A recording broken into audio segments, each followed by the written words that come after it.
Repeat that one more time, please. Okay, so Marissa, everyone who's listening, everyone who's watching, take a deep breath in.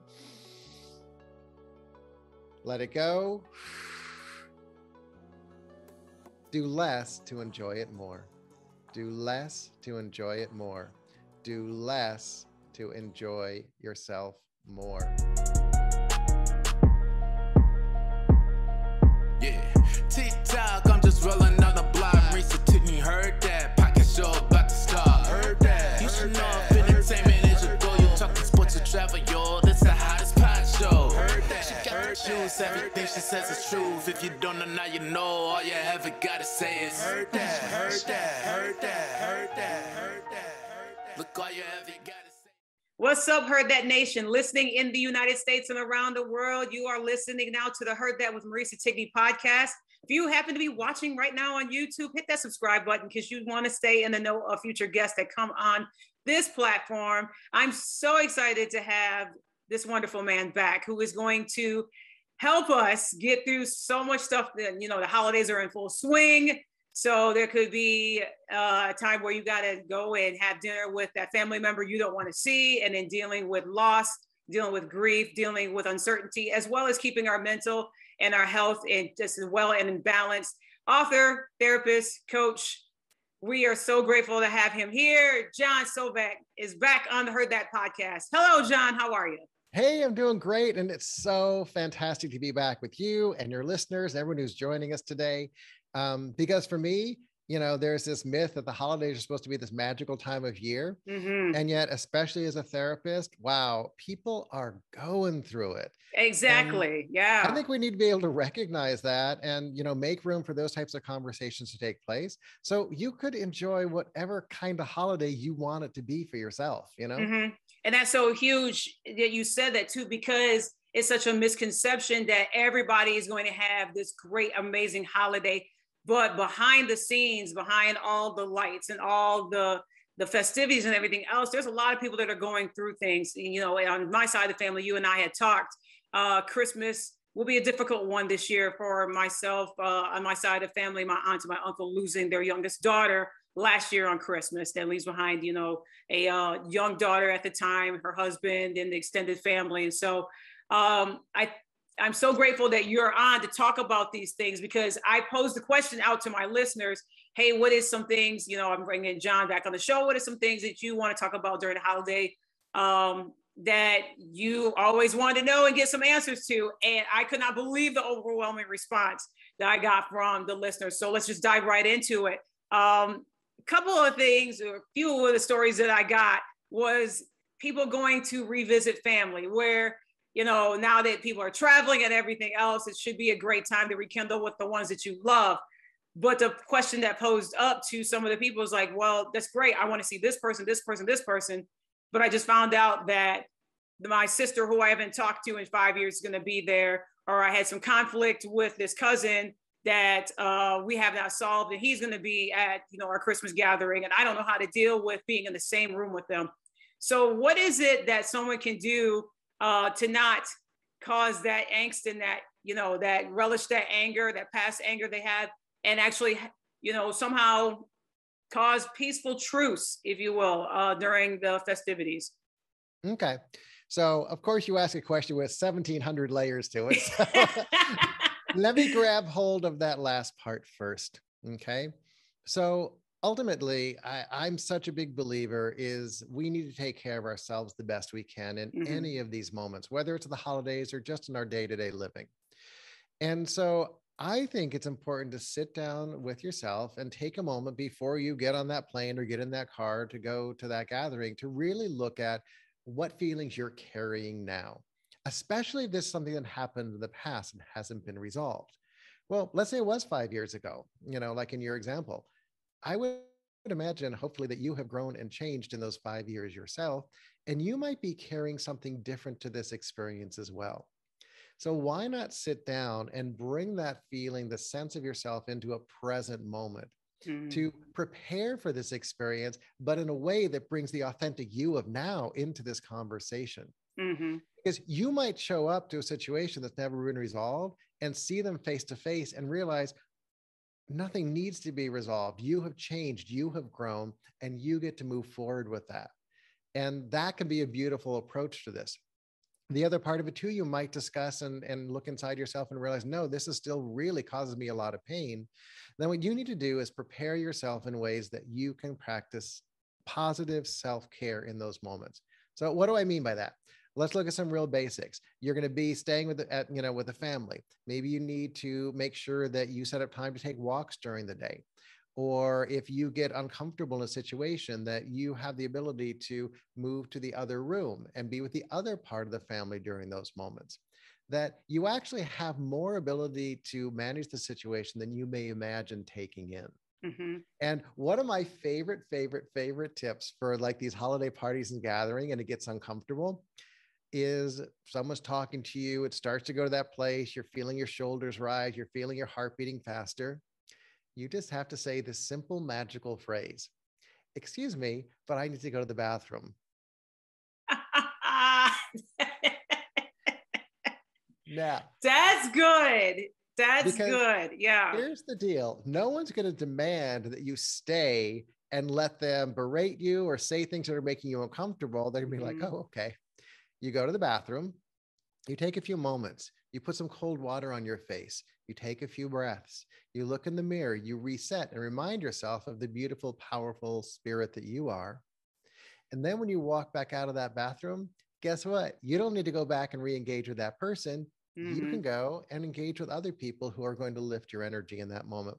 Number one tip in those situations: oh, excuse me, I have to go to the bathroom, because nobody is going to say, no, you can't. You're right. Noted. That's really good. To excuse yourself away from what could be a possible situation of chaos when you have around you the joy of the reason why you are all together and gathering, having gathered in a year, almost two. You don't want to pull away from the light of the reason why that you're there to celebrate the festivities with something that bubbles up from the past. And now that has a platform instead of, Aunt Martha's fruitcake that she made from scratch, and she finally gets to bring it out to everybody.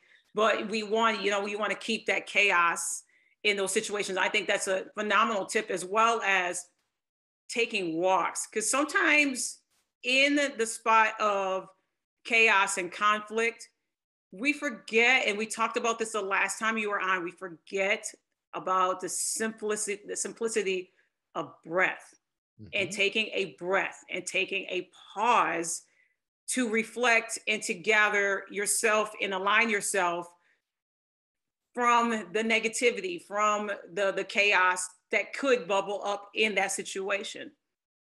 Well, remember too, in any of those situations, like you said, you could focus on the love, joy, and light of the family that's around you, or you could be caught in this platform for bringing up old issues. What we choose to give attention to is what experience we're going to have. So if we choose, I am purposely going to walk into this family situation and I make sure I'm around my aunt when she brings the fruitcake out, because I know it takes her like 3 months to make it. That I'm going to make sure that I'm around when the kids want to go out and play in the snow. That I'm going to make sure that I'm around when we're gathered in the kitchen, cooking together. Focus on the places that are going to bring you joy, and I guarantee you'll have a more joyful experience. And the thing is in those joyful places, that's where we are able to breathe. It's the anxiety and the tension that shuts our body down. It pulls our shoulders up. It makes our breath go short, where we have a challenge. And, we've talked before, and I'm always about take a walk, get the blood flowing, get the chemicals moving out of your body.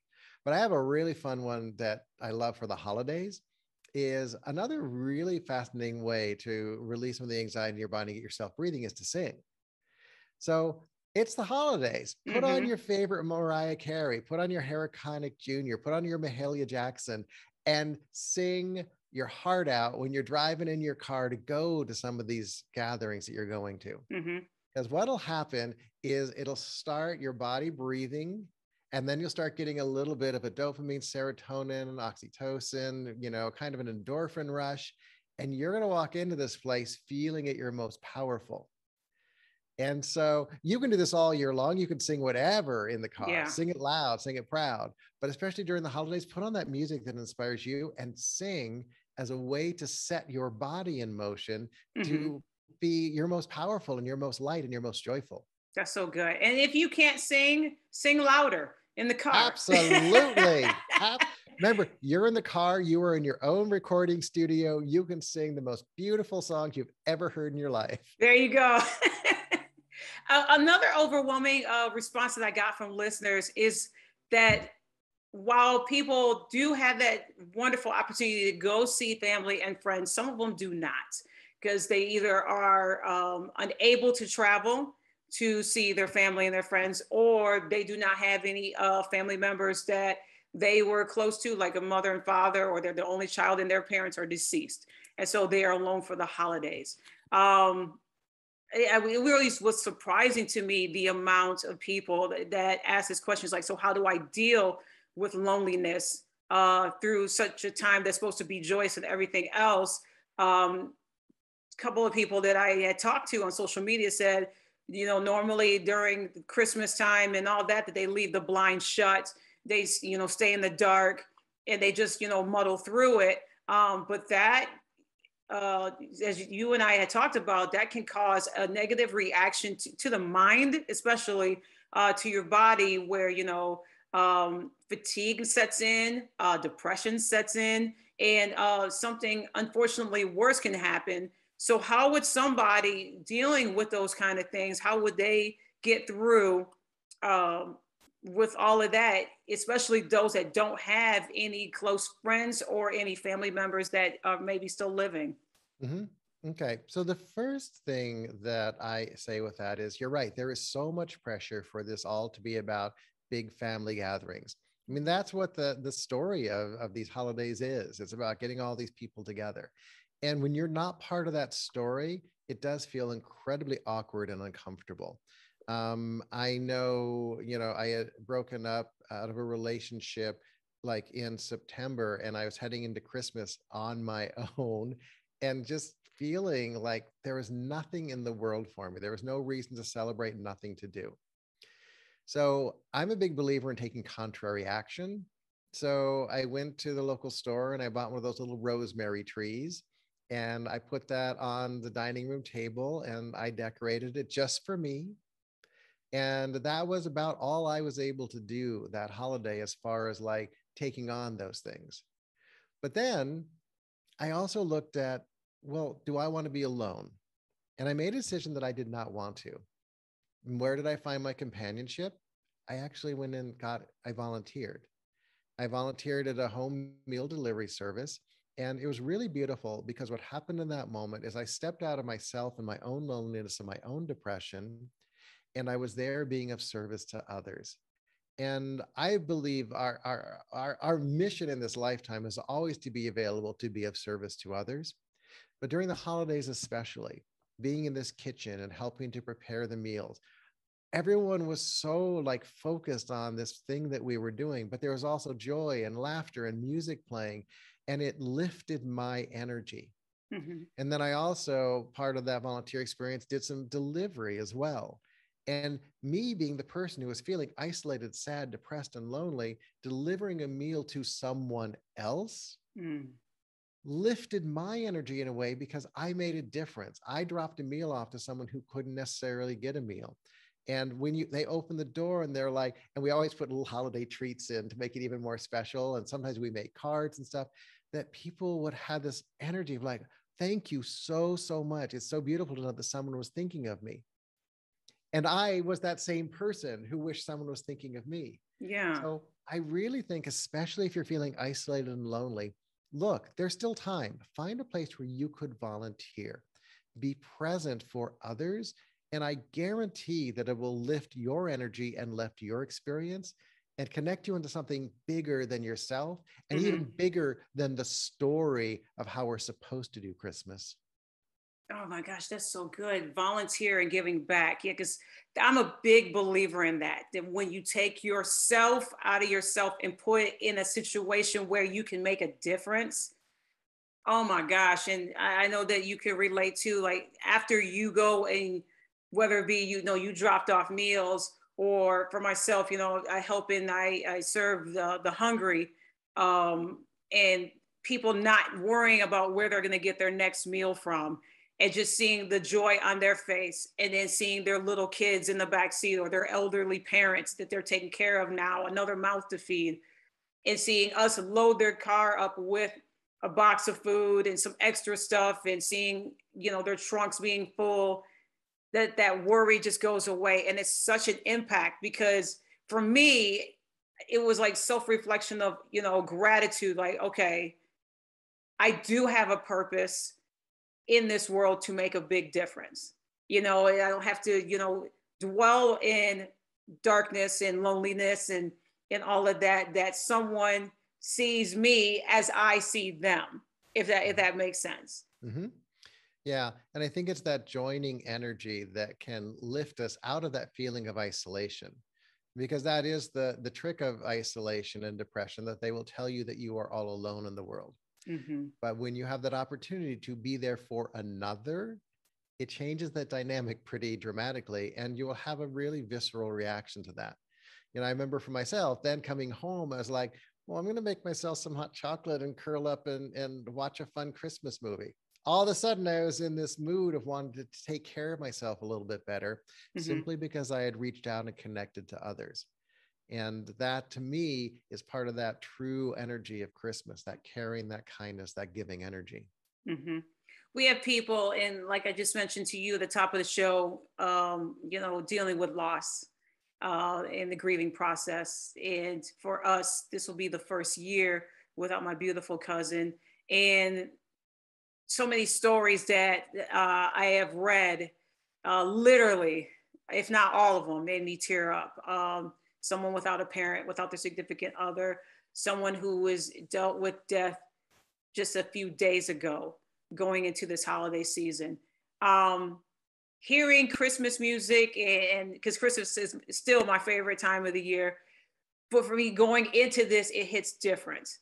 And it's just the joyous years that I've had in celebrating Christmas for myself. And then I think of my aunt and my uncle and my cousin's siblings.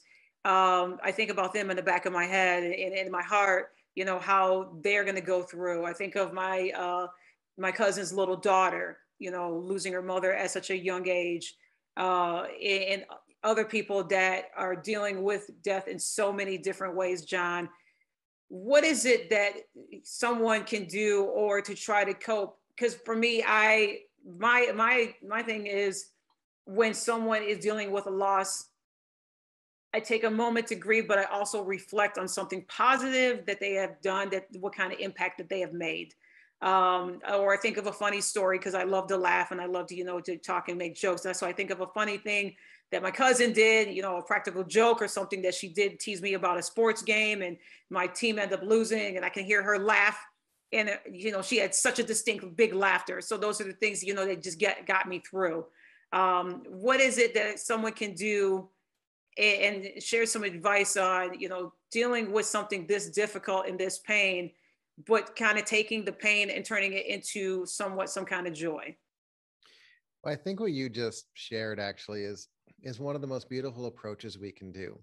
Is don't make the person disappear because you're afraid of grieving during the holidays.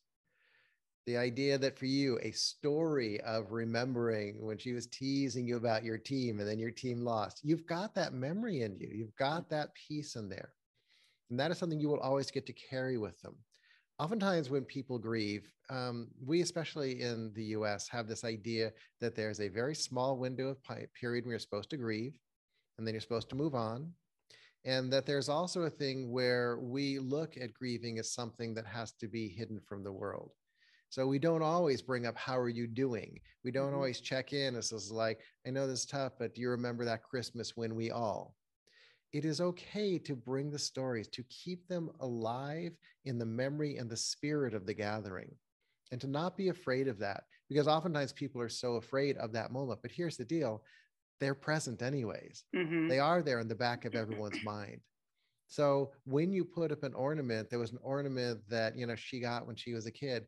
Take a moment, put it on the tree, reflect, feel. It's okay.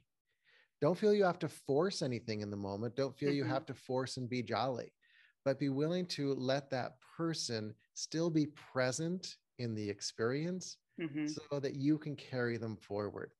My mom has been gone almost 18 years now. But every year when I bring out my Christmas ornaments, we have this beautiful tradition we started when I was really young that we would always get ornaments when we were traveling. And then at Christmas time, we'd bring them out. And so every year you'd have a new ornament to put up. Well, I still have a lot of those ornaments from my childhood.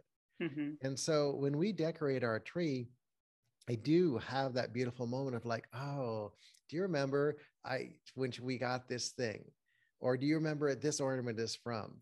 And those memories are a beautiful part of my Christmas celebration, not losing track of that, still keeping the experience of that person's spirit alive. And whether it's new grief or old grief, I really encourage you not to be afraid of letting this person be present in your holidays. And that would be the number one thing that I would encourage in everyone who's listening. I think too, to piggyback on that, John, I think that's so good that you put it that way, because the big thing when I was reading some of these responses was people weren't giving themselves permission to feel. They weren't. And it was like a common thread through some of these where they were just like, I'm numb. I don't know, should I bring up a memory to my family, so that we could, talk about the good times that we had with this person? Is that going to cause an issue? Is that going to stir up tears and people are going to be sad and then the holiday's going to be ruined? And it's I think that people just need to know, when you get together, you do talk about someone in a positive light and everything else. If the tears flow, let them flow. Well, and for me, the tears are an indicator of the amount of love you had for this person. Mm-hmm. They're not a thing that's destroying a mood. They're a thing that's adding to it. Mm-hmm. Because here's what's going to be worse. If people get together and there has been a loss recently and nobody talks about it, it is going to be a stilted, uncomfortable holiday. No one's going to actually be authentically able to connect or say, I love you. And it's going to feel really awkward. And you're all going to blame it on the loss. Mm-hmm. But what I'm going to suggest is it would be more powerful if you all recognize the grief that might be going on and did have moments where maybe you're sitting in the morning and just, kind of sitting in the room together and have a moment like, oh, this is when they used to love to come down and put on, their favorite Christmas song. And you have that moment to let it be real, to Mm-hmm. let the tears show up, because each tear is just one little droplet of the love that you felt for this person over their lifetime. Mm-hmm. Oh, that's so good. That is so good. I had this morning, someone had emailed me about their Christmas gathering, and she was not sure if she wanted to go. She goes, there's nothing wrong with on her family side or anything else, just that she was not ready yet with everything going on, the pandemic, COVID, many of the lifts happening, travel restrictions have been lifted and so forth and everything else. And she's like, Marisa, I'm just not ready to step out there yet, but I don't want my family to, well, we haven't seen you in a while. We'll pay for your plane ticket. We'll get you here and everything else. And she's like, I don't mind, like if we FaceTime or we do a Zoom and everything else. How do I tell my family, I love you, but I want to stay home? Can we do a FaceTime and everything else? Breaking that bad news. So how would someone wants to do that, John, when they're like, I really want to see my family so badly. I'm just not comfortable yet going out there and doing traveling and, mask mandates and everything else, even though I'm going to be wearing a mask, trying to keep myself safe. I feel safe and comfortable in the surrounded by the four walls of my home. Mm-hmm. So here's the thing, and I'm such a big believer in this in life, is that we need to be able to set boundaries and be okay with the boundaries we set. If you don't feel comfortable traveling yet, if you don't feel comfortable going out to restaurants, or if you don't feel comfortable being around groups of people at this point, guess what? You do not have to be. The discomfort for us is most of us aren't used to setting boundaries. And I always bring my boundary setting conversation back to anybody who owns animals. So I'm a dog owner, okay? If you bring a dog into your house and you just let it run crazy and you set no rules, no restrictions, no nothing for it, it will take over the house, and it'll be a really highly anxious animal. And you'll be anxious too because of that. But if you bring a dog into the house and you say, like with our dog, she has her bed and that's her safe space. And you say, go to your bed, and she'll go over there, and she knows that she's safe over there. She knows she can't beg for food. She knows that she's not allowed to step out the door until we give her permission. All of those boundaries actually give her personal safety. And we like to think of us as humans, that we're not animals, but we are animal creatures, okay? So for us, boundaries are just as useful. They let us know what the rules of a moment are, and they bring us safety and comfort. So you are allowed to set a boundary. Now, here's my little tidbit of a trick on how to do this. So someone invites you to something. First thing is you show gratitude. Thank you so much for the invitation. And then you come back with a real simple response of, but I'm not comfortable doing that at this time, or I don't think I can make it. And then you stop. The big thing that everyone does in setting a boundary and saying no to something is then we say, well, I can't come because I suddenly got this thing from work and I have to stay home and do it. And I know I'd want to be there if I could be, but I can't, blah, blah, blah, blah, blah. Well, that just tries to appease the other person. And it really actually just causes much more anxiety in the conversation, rather than a simple formula of, thank you so much for the invitation, but I don't feel comfortable flying or being around groups right now, so I think I'm going to stay home. End scene, end of story, end of moment. And that's a place where we need to start building our comfort, whether it's with telling our family we don't feel comfortable flying home for the holidays, or, telling our boss that we don't feel comfortable taking on that extra assignment right now. Learning how to set boundaries and to say no, recognizing with gratitude, and then giving a real simple, succinct reason why can go a long way in our own personal development and lowering our own anxiety. And please, for the listeners, because I know that we talked about this in great detail the last time you were on this show, that yes, through the hustle and bustle, and yes, through, the shopping, most of the people that I know do the online shopping, so they're not crowded, going to a crowded store. But tell the listeners and those that are watching the very, very, very huge importance of self-care, because we tend to, now I can go travel, now I can go shopping, I can go out to my restaurant, I can go kick it with my, my friends, I can hang out with my girls, I can go, back to my job and everything else. And we get back into that flow of busyness again. But then all of a sudden, when we were here all the time at home, that self-care slowly but surely takes a backseat. So especially during the holidays where, the end of the year is coming, so much to do. So, all the shopping and, I got to go over here and I got to take care of this and everything else. Our bodies start to, say, hey, what about us? Remember that spa day we were supposed to have? Remember I was supposed to go, get my nails done? Hey there, we were supposed to get a massage last Tuesday. What happened to that? So those little things end up taking the back seat. So share with the listeners and those that are watching that we cannot have self-care take the back seat as my hands are raised twice, as we did in the past. Now that, we're somewhat back to the new normal scheduling program. Okay. So let's look at this, because I am like the poster person for like self-care. I think it's radical self-care is so important for us to take care of ourselves on a daily basis. During the holidays, for most people, that goes out the window. Why? Because we're trying to do too much. My biggest suggestion is do less and enjoy it more. Oh, you got to hold on. You got to repeat that again, because some people are going to be like, what do you mean do less? I got this person to pick up at the airport, and I got this shopping, and then I get this. You got to repeat that again, especially me, because I need to hear all that myself and let it just seep like a good old tea that's in some hot, beautiful water with all the, my honey and my cream, and just let it seep. Repeat that one more time, please. Okay. So Marissa, everyone who's listening, everyone who's watching, take a deep breath in. Let it go. Do more to enjoy. Do less to enjoy it more. Do less to enjoy it more. Do less to enjoy yourself more. So what does that look like? Rather than spending a day racing around trying to run 1,200 errands, or have a night where you're trying to attend 3 different parties, those little schedules we make, we look at our phones and we're like, oh my goodness, there's no way I can manage all of that. Well, guess who put all that stuff in your phone? You did. You made that schedule. The schedule doesn't own you. You have the ability to adapt and own that schedule.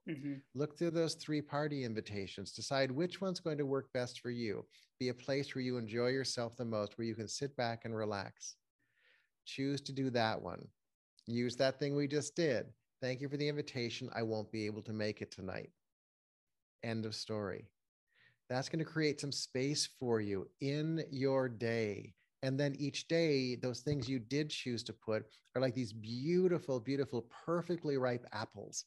And you can bite into them and taste the crispness, the clarity, the flavor, the deliciousness of it, rather than just eating fast food. And that's what that busy schedule can become, a day of fast food. So choose wisely, do less to enjoy it more.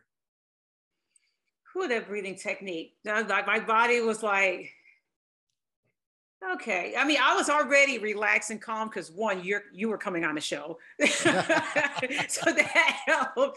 But, I think a lot of people, that sigh of relief, of calmness, you just hear everybody just taking in that breath and just releasing it. I think that you heard all throughout the world, and those that are listening and watching, at their desk or on their couch or wherever that they're at, that just simple deep breath in and deep breath out.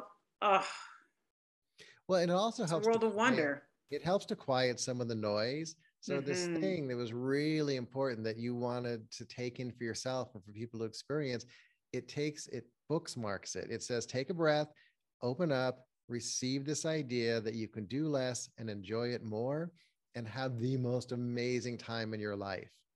And that's what that breath allows us to do, to drop some of those barriers, to drop that like, well, that's a great thing, John, but I'm already on the way because I'm late for something. It like drops that for just a brief moment and allows these ideas to sink in just a tiny bit deeper. And that right there is just so key. If people could just grasp on to just how valuable a simple breath is, of taking that in, especially a breath of gratitude, a breath of being centered, a breath of thankfulness, a breath of positivity, a breath of calm. The shifting that, when I do those things, the shifting of what my mind does and what my whole entire being does when I just take that pause. And plus, I have a smart watch too that just like, will say, oh, let's take a moment to breathe. Like, don't ignore me this time because I'm going to keep reminding you of taking that breath. That is just absolutely priceless. Well, and, for those of you who may not have the ability to have a smartwatch or some kind of thing like that, I have a practical day-to-day technique. This has nothing to do with the holidays. This has to do with life. Ready? Y'all take notes because he's going to drop some gems. Here we go. Okay, here you go, people. Anytime your phone rings or a message pings, one of those little like, you've got a message, before you pick up the phone, before you look at the message, take a deep breath in and take a deep breath out. I guarantee this will change your life. Once again, phone rings. Before you pick it up, before you even see who it is, the sound of the phone ringing, breath in, breath out, pick up the phone, look at the message. Okay? So you have a cue that's with you, for most people, 24/7. If you can try this, you will be shocked at how different your experience of your day will be. Oh, that is good. That is good. I never thought of that way, to take a deep breath in and take a deep breath out. Because as soon as we hear that phone ring, we're automatically, what? Oh my gosh, I got to ask this too. So what?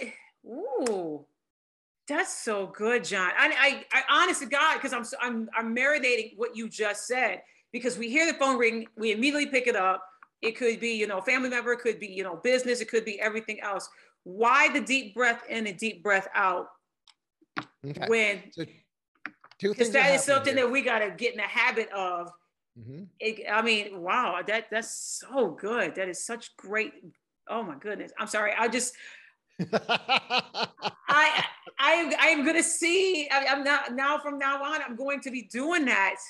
And you're going to get an email and a text from me. They're like, what it will do for me, but yes, please answer, because I'm just marinating on what you just said. That's so good. So here's the idea for the work that I do. I think we have to find practical ways, things that are happening in our life, and build our self-care into them. Okay. Because like, you're lucky you have the ability to have a smartwatch, and you've said it. Yay. That's a big step right there. A lot of people may not have that. For me, it's about building cues into our day-to-day life. Almost everybody has a phone. Almost everybody has a phone that rings. Okay. If we build those cues into things that are already occurring in our lives, that's where we can make change and growth happen. Rather than saying you have to buy this particular meditation app and you have to set aside 30 minutes a day to do this thing 3 times a day. That's hard for people. But if we say every time your phone rings, every time you get a message ping on your phone, you take a deep breath in, you take a deep breath out, you are creating change in your daily habits. And over the long run, that's where the change happens. The other thing that I think is important about it too, because I will guarantee this happens to a lot of people, is the phone rings, you pick it up, you look at the name that's on the phone, and you have an immediately preconceived notion of what that potential call could be. Whether it's going to be a good call, a difficult call, whether it's something you're up for, whether it's something that's challenging, whether you're going to answer or not answer. Just by looking at it, you have a lot of preconceived notions. So taking that breath in, that breath out allows you to actually clear some of those preconceived notions out, so that when you pick up the phone, you're fresh and ready to talk to that person. This is why I'm so grateful you're on this show. That is so good. That is so good. Oh my goodness. Y'all better just catch that right there and change the way that you're answering your phone, because I certainly will from this moment on. Before I let you out of here, John, we're getting ready to end the year and go into a new year. The ball drops 5, 4, 3, 2, 1. And, we say, they play that song, all things, be forgot. What is some sound advice that, all things be forgot? I don't want to take drama and anger and issues into a new year, and I want to start fresh, like truly start fresh. Like people make this list of New Year's resolutions. I'm going to go to the gym. I'm going to go and buy healthy food. I'm going to walk into the office and ask my boss for a raise, and they make all of these lists. And by the time January 2nd hits, how many, pretty much they're like, well, I'll do it tomorrow. Oh, I'm too scared to go ask for that raise. I'm trying, and they'll make excuses for each one. And they're back into what they said they were going to break out of from 2021 going into the new year. How do we break that cycle without overwhelming ourselves of huge lists? Because I've done it in the past saying, here's my top 10 things I'm going to do. And by the time, the first few hours of January 1st hit, I'm making excuses already on 9 out of 10 of them. Right. Okay. So I have some very specific thoughts, and they're a little bit out of the box if you're ready to go there with me. Okay. Okay. So for me personally, I don't think even a box should exist, but let's just play. Here we go. So willpower is one of the least effective ways to change any habit in your life. Our brains are very poor managers of the willpower story. I'm never going to eat a chocolate, cake again. Well, our brains are like, well, except for that one, because that one looks really good. Or, ooh, that one, I can smell chocolate. I'm just going to give in this one time. Our brains are really bad about willpower. And when we set resolutions, what we're trying to do is use that willpower energy, and it's not very effective. So I don't set resolutions for myself at all. What I look at is, what are the intentions of how I want to be? So let's go with the most basic version of that. A lot of people put the New Year's resolution, I want to lose 15 pounds. Okay. What I suggest is, instead of that, what's the intention behind it? Maybe it's, I want to be more fit. Okay. So let's call that an intention. And we start bringing that attention to light in our day-to-day existence. How would that play out? I want to be more fit. You know what? As I'm reaching for that like extra cookie, I'm going to pass right now because my intention is to be more fit. I'm not saying I'm dieting. I'm not saying I'm losing weight. I'm saying I want to be more fit. Okay. I'm getting ready to go to the grocery store. Instead of driving around for 15 minutes looking for the closest spot, if this parking lot seems safe and it's pretty light, I'm going to park far away and walk in, because my intention is to be more fit. So these intentions have the ability to be more encompassing about our life experience, rather than a resolution was like, I'm going to lose 15 pounds. Because what do we know at the beginning of the year? Everybody buys a gym membership. And by, March 1st, nobody's going to the gyms anymore, but they keep paying their dues for the rest of the year because they want to. And that's how gyms make a lot of money. Okay. So once again, looking at intention versus these static resolutions are where change can happen. That's so good. That's so good. Y'all need to follow this man. Please follow this man on social media. John, remind everybody where they can follow you on your social media. So you can find me at my website, which is johnsovec.com. You can find me on Instagram at John Sovec Therapy, and on Twitter at John Sovec. This has been absolutely helpful, especially to me, as I've been jotting notes and, putting notes in my phone. I'm trying to use my little notepad and trying to be up on technology and things. Definitely, I want everybody to have an amazing, amazing holiday. And I think that you shared some incredible advice and some tips on how to get through some difficulties. And those that submitted their questions, I thank you for the listeners that did. And John, thank you so much again for coming on the podcast. Trust and believe this will not be your last time, because I will be having you on here again.